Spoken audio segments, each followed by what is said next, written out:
That's all trip இது ஒரு auto மற்றும் கேப் புக்கிங் ஆப். சின்ன டவுன்களுக்கு விசேஷம், கோயில், குளம்னு டூர் போறவங்க ஆட்டோ கேப் கிடைக்காம ரொம்ப கஷ்டப்படுவாங்க. அவங்களுக்கு இந்த ஆப் ரொம்ப பிரயோஜனமா இருக்கும். கீழே டிஸ்கிரிப்ஷன்ல இருக்க லிங்கை கிளிக் பண்ணி தட்ஸ் ஆல் ட்ரிப்பை டவுன்லோட் பண்ணிக்கோங்க.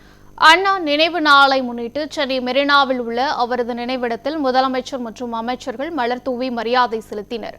அறிஞர் அண்ணாவின் 57வது நினைவு நாள் இன்று கடைபிடிக்கப்படுகிறது. இதையொட்டி முதலமைச்சர் ஸ்டாலின் தலைமையில் சென்னை அண்ணா சாலையிலிருந்து மெரினாவில் உள்ள அண்ணா நினைவிடம் வரை அமைதி பேரணி நடைபெற்றது. அதன் முடிவில் அண்ணா நினைவிடத்தில் முதலமைச்சர், அமைச்சர்கள் மற்றும் திமுக நிர்வாகிகள் மலர் தூவி மரியாதை செலுத்தினர்.